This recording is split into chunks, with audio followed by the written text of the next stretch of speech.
it as we close out the night here for AONUltimate. We've got Rawk versus NinJamez coming up. And I'm here with Face. Hello, everyone. I'm here as well. And this cord is not very long. I tried to lean forward, and my headset just fell off. There's definitely something that's like keeping you leashed down. We'll fix that later. I don't... All right. So, coming into the first best of 5 of the night, we've got Rawk with Samus, and we've got NinJamez with Bowser. Two characters. I love this Yeah, matchup. you must be on cloud 9 tonight. Looking around, no Bayo in sight. So happy. Oh my goodness. See my energy levels being actually like relevant today. It's like...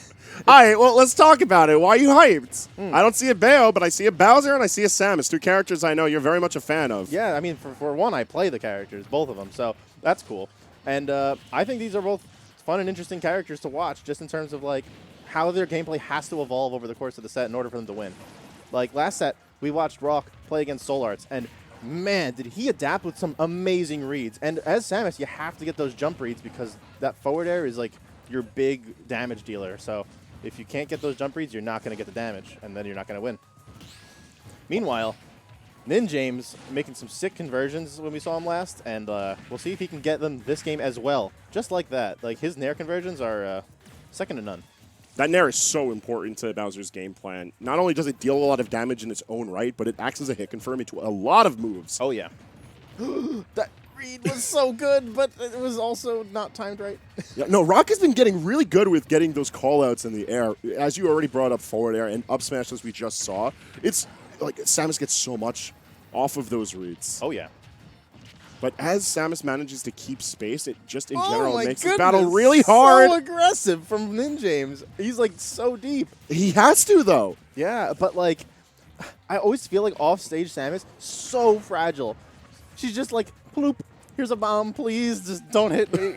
And that's what happens when she gets hit. First blood broken for NinJamez, and showing that going aggro off stage definitely worth it, especially when you consider the pacing of the match and the damage has all been on Rawk's call so far. Yeah, and I'm loving what we just watched there. You blink and you miss it, but that little empty hop into grab, so slick. I can't wait to see more of that kind of stuff. Ooh, knew the shield was weak there and snuck in a quick dash attack for some big damage, and that won't kill yet either at 160. This is going to be the real struggle of the matchup, is how does Samus get the kills against such a fatty like Bowser? Up throw should do it here? No, not even. You can see the hesitation from Rawk. Literally sat there with Bowser in his grasp, said, will this kill? And is like, okay, and turns out it didn't. Why didn't that one kill? Half charge shot? Yeah, I don't know, man. All right. Well, maybe another one will do it. Past 230, it sure will. 252%. There are some characters that only need to do that much damage the entire match to win the match. So, good stuff from Rawk for doing an entire match's worth of damage so far. Even better yet on NinJamez, forcing Rawk to have to deal all of that. Just to have... Ooh, weird interaction. What the heck kind of Smash 4 hitbox was that? Up B and Fire Breath don't play well together, I suppose. Regardless, I like how Rawk has immediately tried to play this match out from center stage once NinJamez tries to go aggro and then peels back behind the plats. Keeping that space is super important because it's a really deliberate amount of space. Not only does it allow the super missiles to keep space for him, but Zair, full distance Zair, is so important for Rawk. Whoa, and NinJamez was forced to take a slow path back to the ledge because of the threat of down air, but the threat was enough because NinJamez now on his last stock. And so is Rawk, thanks to that meaty back air from NinJamez. Such fat coverage with that back air. Oh, my goodness. And it really did take up a lot of space and time there, too, because Rawk didn't have any time to delay coming back to the ledge like that. A really solid call-out from NinJamez, and he's trying to find the hit. He's going to find it with up smash, but it's not killing just yet.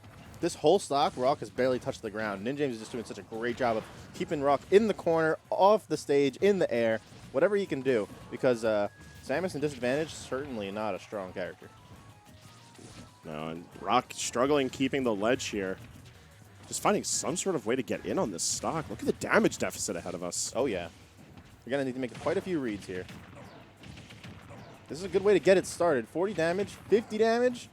Oh, that slow missile was so slick. Forcing that air dodge was really good, but unfortunately couldn't capitalize on the force. It was a pretty solid gambit, too. If he got it, he might have been able to find either another up air, possibly down air. Yeah. Or just a nair, just a force off stage play, and then like nair could have actually even led to kill potentially, exactly. given how far off to the side we what are. a snatch out of the air! But Rawk survives with great DI. That's a heavy girl. Mm-hmm. In spite of her floatiness, she is still on the heavyweights. That up B coming out in just the nick of time to avoid that falling command grab from NinJamez, who is slowly climbing in percents, although Rawk also clearly that number is quite red. Yeah, I know. That's chilling at max rage kind of red. Mm-hmm. Gotta love the jab 1 to nothing. Well, it's going to link it to damn near everything else besides jab 2. Oh, I don't think that's what NinJamez wanted, but that's the up tilt we get. Hey, it was good coverage. It was. All right, a very explosive start to this set. I would agree. So one of the reasons I play both of these characters is I think that their defensive capabilities are so good, and I do like myself some good defensive play. However, as you said, that was nothing but explosive. I would say one of the more aggressive sets both of these guys have played all night, and that's kind of cool because that's not what I came into expecting. As Game 2 brings us on to Kalos Pokemon League, I'm expecting the match to go a bit more towards the passive end. That's to be expected of both of these characters, because now we have a stage that's giving us a lot of space. In the brief moments that first game where Rawk tried to play the zony defensive stuff, NinJamez retreated to the platforms and just kind of said, I don't care, your missiles just get shielded. You can come to me. And I don't know if that's such a good option on this stage. You know, here there's a lot of space that Samus is able to effectively cover, both with all of her projectiles as well as her Zair. So she is able to force a cat and mouse game. Some interesting shield play there that ended up working out in no one's favor, I would say. Kind of just a null exchange. It's a really scrappy start to the game, although the percentages climb high because of all the hits that Rawk is landing and the stray hits that NinJamez is catching in too. If Bowser didn't clip his toenails today, that back air would have hit and possibly killed. Oh, that dash attack was a great gambit, but not quite finding the mark. That fast forward smash comes out and secures Rawk the first stock. One of the fastest in the game, actually. Wow, he's in shield stun from the max charge shot? Yeah. Crazy. Charge shot is surprisingly a combo tool, I'm learning, and quite an interesting one at that, especially with how much shield pressure it does, too. Yeah, given the fact that like you're just that plus on hit and on block, like you do get the opportunity to string it into stuff, so it makes sense. Ooh, nice air dodge from NinJamez getting back from the ledge, and quite a precarious position on the ledge as well. I like the fact that NinJamez is trying to scrap here at the ledge because it gives him that opportunity to bounce back, but you got a lot to bounce back from now. Yeah, I mean, that down air was something. I don't know. I would never go for downers like that. I would also never recover like that, but Rawk still up a clean stock. This stage is doing him some favors. You know, doing a fine job of showcasing why the stage is a solid pick for Samus. However, can't count out NinJamez just yet. He's made it back from worse deficits. I'm liking that he's been going for down throw into nair instead of forward air when it's not quite as reliable, especially on the heavier characters where that combo is inconsistent.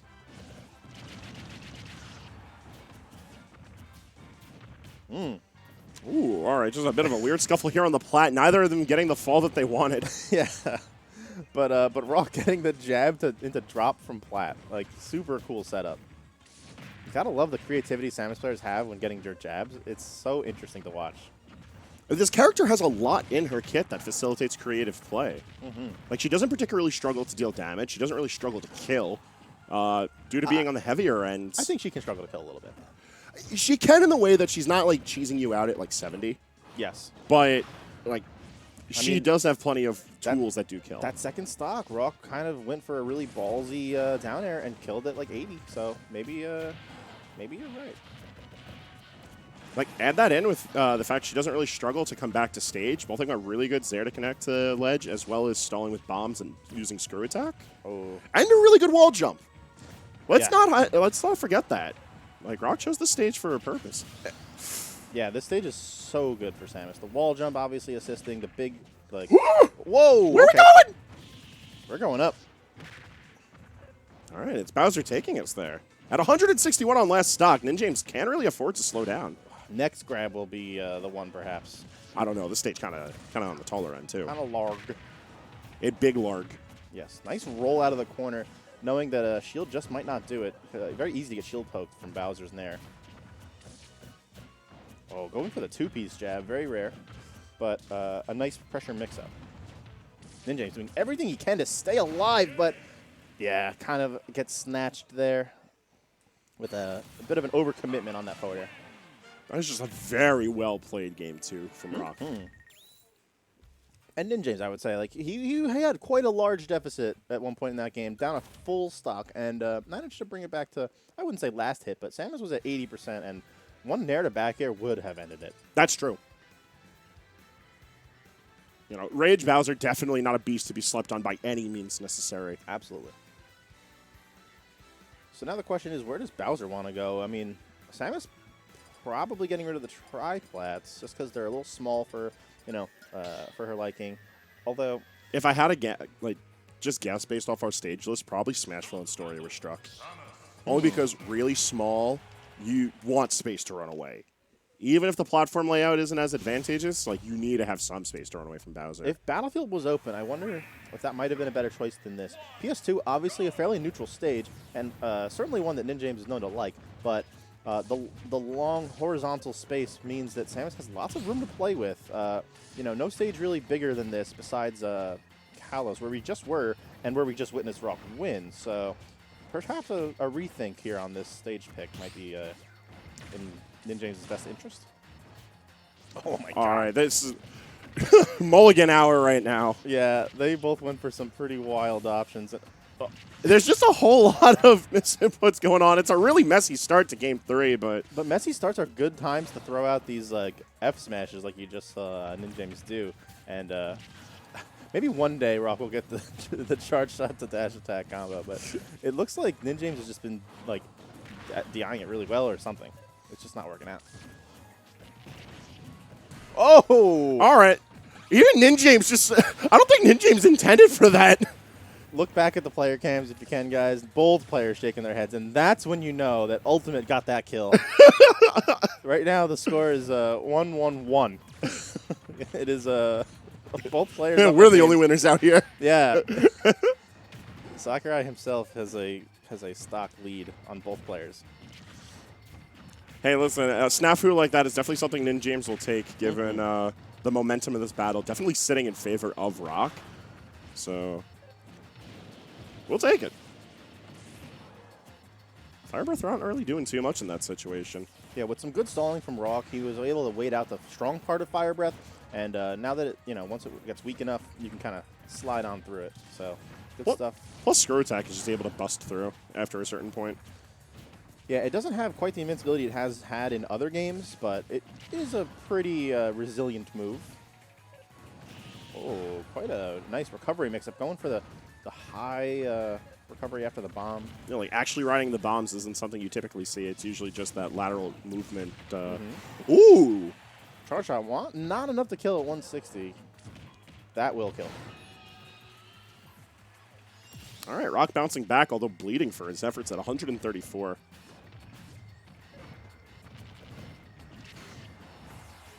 One more of those should do it. Yeah, so. no, that was... The DI was looking pretty all right, too. It's just a matter of it being at really high percentages. Off the plats, you're certainly not surviving. Yep. Fresh stock up. See what NinJamez can do with this lead as Rawk has to mount the offensive. Waited a little bit on that charge shot. Kind of maybe expecting a air dodge. So good choice from NinJamez, kind of sticking to his guns. And here we see NinJamez going to the classic, tried and true, like go to the platforms when you're getting camped out and just let the opponent approach you. Although this approach is looking strong. Yeah, even though Rawk is playing like aggressively, it's with the projectiles that really Whoa! matters. Yo, did you see that Where'd shield? that shield go? They got shredded. Oh my god. Only yeah, and eventually leading to that shield poke. I wonder, maybe a character like Yoshi who can't get shield poked would just get a shield break there? I don't know. That was I've never seen it do that kind of shield damage. Yeah, no, there's a really weird hit of Screw Attack, but hey, it's a solid situation from Rawk because that kind of shield pressure is what he needs right now. One thing I want to know is it because it was like an aerial Screw Attack or grounded? Like, does one of them have a different kind of pressure? I'm not too certain.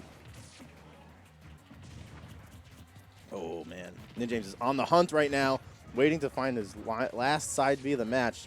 Secure it with a nice command grab. He's waiting for some sort of flinch or misstep from Rawk, who is playing very diligently, but a little bit panicky on that up B, and that should seal the deal, making NinJamez head off to grand finals.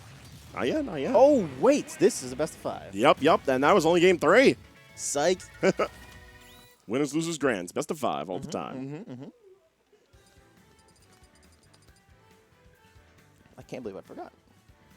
Gotten so into the match. Yeah, no, I'm glad. I want to see more of this. And that's what you're getting, because Game 4 is bringing us to Town and City, which, if Kalos was anything to go by, having a lot of space is definitely a good spot to be in if your name is Rawk.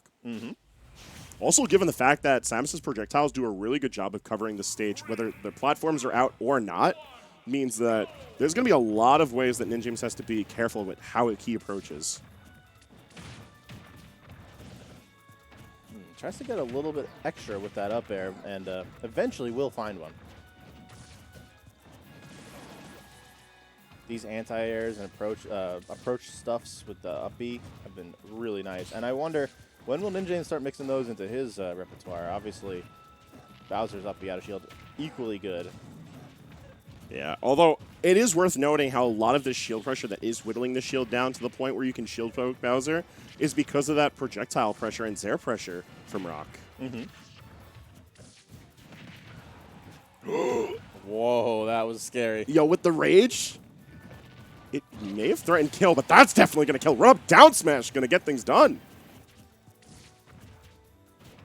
Oh, I love these patient back airs from Rawk, just kind of waiting out that shield. And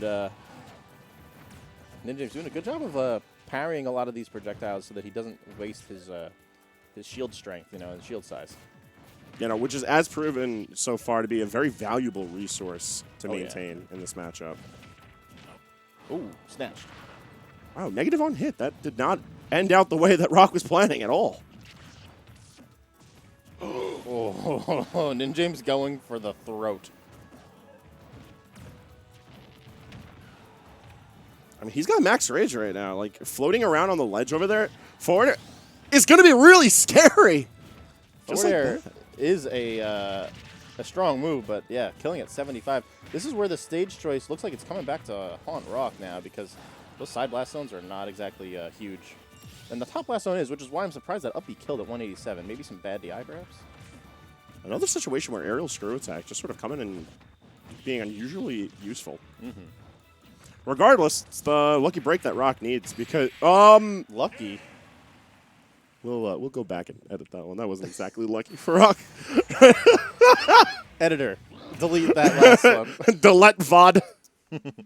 No, but a really good win for NinJamez as he takes the 3-1. So he'll be